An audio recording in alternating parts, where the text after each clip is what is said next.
Assalamualaikum warahmatullahi wabarakatuh. Salam sejahtera. Semoga kita semua senantiasa dalam lindungan Tuhan Yang Maha Esa. Alhamdulillah, hari ini bertepatan dengan Kamis 17 Agustus 2023. Saya berada di Kajoran, Magelang.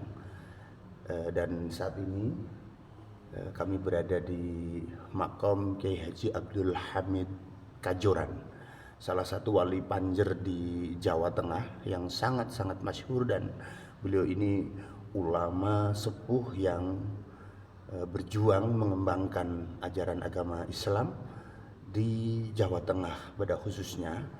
Dan inilah di depan kita terdapat makam Kiai Haji Abdul Hamid Kajoran atau yang dikenal dengan Mbah Hamid Kajoran, dan di sebelah timur sana terdapat juga makam Sayyid Abdurrahman, salah satu pengembang agama Islam di tanah Jawa, yang beliau ini juga merupakan laskar atau pengikut dari Pangeran Diponegoro. Mbah Hamid ini adalah waliullah yang sangat masyhur, dan peran beliau terhadap kenegaraan tidak bisa dinafikan karena pada suatu waktu menjelang digelarnya Munas Alim Ulama Nahdlatul Ulama di Pondok Pesantren Salafiyah Syafi'iyah Asembagu Situbondo pada bulan Desember tahun 1983. Saat itu pemerintah Orde Baru tengah mewajibkan agar semua organisasi yang ada di Indonesia harus menggunakan Pancasila sebagai azasnya, atau dengan istilahnya penerapan azas tunggal Pancasila. Intinya adalah seluruh organisasi yang ada di Indonesia harus berasaskan Pancasila sebagai wujud komitmen dan dukungan untuk tegaknya Pancasila di bumi Indonesia ini. Beberapa organisasi besar yang ada memprotes kebijakan ini dan menganggap ini adalah bagian dari upaya negara untuk melakukan hegemoni terhadap ormas-ormas yang ada, memaksa agar Pancasila dijadikan sebagai azas tunggal, termasuk di dalamnya di Nahdlatul Ulama ada kerisauan dari beberapa tokoh di Nahdlatul Ulama sendiri, yang juga ada yang berkeberatan dengan penerapan asas tunggal tersebut, karena dikhawatirkan kalau kemudian penerapan asas tunggal ini akan mendegradasi fungsi agama. Tetapi di arus besar Nahdlatul Ulama sendiri terdapat pemikiran-pemikiran agar Nahdlatul Ulama, karena bagaimanapun kelahiran Negara Kesatuan Republik Indonesia tidak bisa dipisahkan dari Jamaiyah Nahdlatul Ulama. Dan bagi Nahdlatul Ulama, menjaga Indonesia, menjaga Pancasila, menjaga Undang-Undang Dasar 45, dan menjaga Bhinneka Tunggal Ika adalah sesuatu yang harga mati. Maka pada Munas Alim Ulama tahun 83 di Situbondo ada dua hal besar yang akan diputuskan oleh Jamiah Nahdlatul Ulama. Pertama terkait penerimaan terhadap azas tunggal Pancasila, yang kedua terkait dengan khittah organisasi, yakni Nahdlatul Ulama kembali pada jati dirinya sebagai Jamiah Diniyah Istimaiyah. Diskusi tentang khittah sesungguhnya muncul juga pada Munas Alim Ulama tahun 82-an ya, di Pondok Pesantren Al-Ihyaul Madin Kesugihan Cilacap. Dan saat itu salah satu pengurus PBNU yang melontarkan ide tentang pentingnya kembali ke khittah antara lain Kiai Haji Mahbub Junaidi, karena memang dirasa peran Nahdlatul Ulama dalam partai politik saat itu, yakni P3 sebagai salah satu partai yang merupakan fusi dari partai-partai berideologi Islam pada masa Orde Baru, antara lain Partai Syarikat Islam Indonesia, Partai Muslimin Indonesia, Partai Nahdlatul Ulama, menjadi Partai Persatuan Pembangunan. Ini dipandang hanya NU lebih dominan untuk berbicara politik, menggarap garapan pokok Nahdlatul Ulama sebagai jamiah seperti pendidikan, dakwah dan lainnya, ini hampir-hampir terlantar. Sementara di politik saat itu realitasnya memang tokoh-tokoh Nahdlatul Ulama disingkirkan oleh para politisi P3 dari Parmusi, Partai Muslimin Indonesia.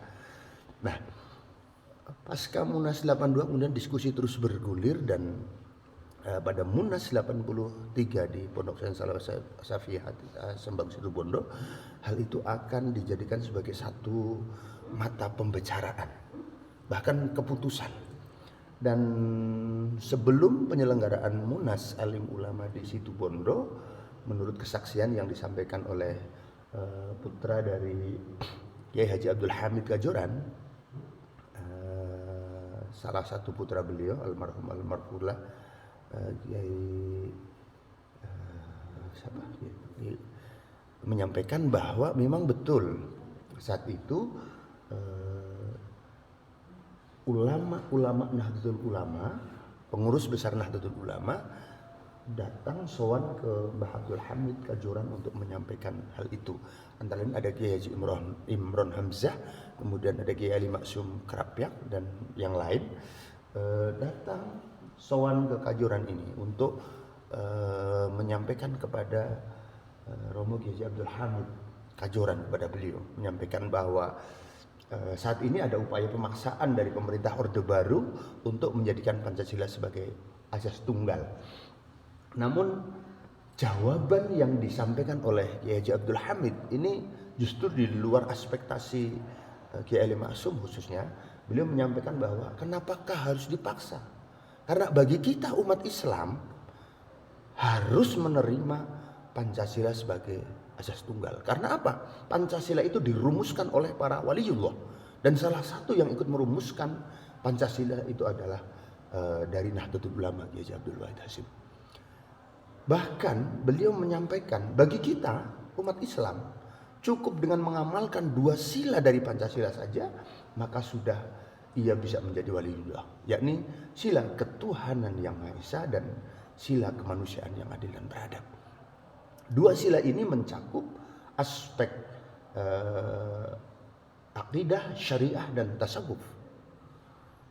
Kalau kita sudah bisa mengamalkan ketuhanan yang Maha Esa, aspek akidah, aspek tasyawuf kita sudah aman. Kalau kita bisa mengamalkan sila kemanusiaan yang adil beradab, aspek syariah juga sudah aman. Maka kita tidak perlu untuk merasa dipaksa mengamalkan Pancasila. Ini pandangan yang luar biasa dari seorang tokoh yang berada di pedesaan. Kajoran ini terletak di area di antara bukit-bukit pegunungan dan cukup jauh dari pusat keramaian. Tetapi pandangan beliau ini sudah luar biasa dan saya kira layak bagi Badan Pembina Ideologi Pancasila BPIP untuk menjadikan beliau Kiai Haji Abdul Hamid Kajoran sebagai salah satu tokoh yang juga tegas berjuang untuk mempertahankan Pancasila di bumi Indonesia ini.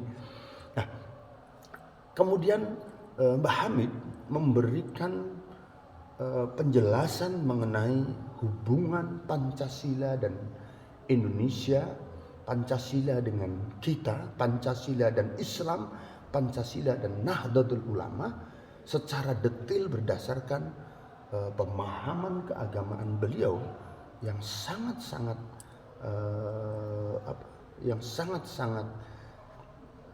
menguatkan Kiai Haji Ali Maksum, Kiai Imron Hamzah yang hadir saat itu untuk menerima Pancasila sebagai asas tunggal.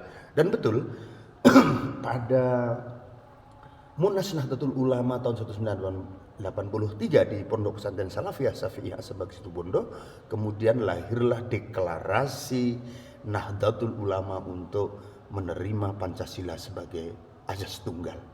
Ini fakta sejarah yang luar biasa dan salah satunya adalah beliau Simbah Kiai Haji Abdul Hamid. Kemudian ada satu kisah lagi yang juga dikenang. Dari suatu saat setelah Munas Alim Ulama di Situbondo, kemudian diputuskan untuk dua sikap. Pertama mengenai dukungan terhadap Pancasila, yang kedua mengenai Khitah Nahdlatul Ulama, agar secara organisasi kuat diputuskan di dalam Muktamar Nahdlatul Ulama. Dan Muktamar Nahdlatul Ulama ke-30 tahun 1984 juga diselenggarakan di Pondok Pesantren Salafiyah Safiyah Asembagi Situbondo, dan pada muktamar tersebut kemudian ditetapkan secara bulat penerimaan Pancasila sebagai azas tunggal dan NU kembali ke Khitah 1926. Artinya sejak Muktamar NU 1984 resmi Nahdlatul Ulama sudah tidak lagi sebagai bagian integral dari Partai Persatuan Pembangunan, tetapi Nahdlatul Ulama kembali kepada jati dirinya sebagai jam'iyah diniyah ijtimaiyah, organisasi sosial keagamaan yang bekerja berjuang untuk kemaslahatan jam'iyah Nahdlatul Ulama di dalam bidang dakwah, pendidikan, ekonomi, penyebaran Islam Ahlussunnah wal Jamaah dan lainnya. Dan kemudian implikasi dari keputusan Khitah 196 adalah dirumuskannya pedoman Khitah An-Nahdiyah mengenai bagaimana hubungan antara NU dengan partai politik. Artinya NU menjaga jarak yang sama dengan organisasi sosial politik yang ada dan secara langsung tidak terlibat di dalam proses-proses teknis administratif kepartean. NU lebih mengarahkan programnya pada penguatan jam'iyah, penguatan organisasi sebagai jam'iyah diniyah ijtimaiyah. Dan rumusan tentang Khitah Nahdiyah ini kemudian diputuskan di dalam Muktamar Nahdlatul Ulama. Mohon maaf, tadi berarti Muktamar ke Situbondo 29, Muktamar ke-30 di Pondok Pesantren Krapyak, di mana pada Muktamar Krapyak dikenal konsepsi yang hari ini kita kenal sebagai pedoman Khitah Nahdiyah. Inilah kita berada di sini, mudah-mudahan kita semua mendapatkan keberkahan dari Allah Subhanahu wa taala dengan keberkahan Waliullah Panjer Jawa ini. Mudah-mudahan Indonesia tetap adil, makmur, aman, sentosa. Dan untuk seluruh rakyat Indonesia kami mengucapkan Dirgahayu Republik Indonesia 1945, Dirgahayu ke-78. Merdeka, merdeka, merdeka. Wallahul muwaffiq ila aqwamit thoriq. Wassalamualaikum warahmatullahi wabarakatuh.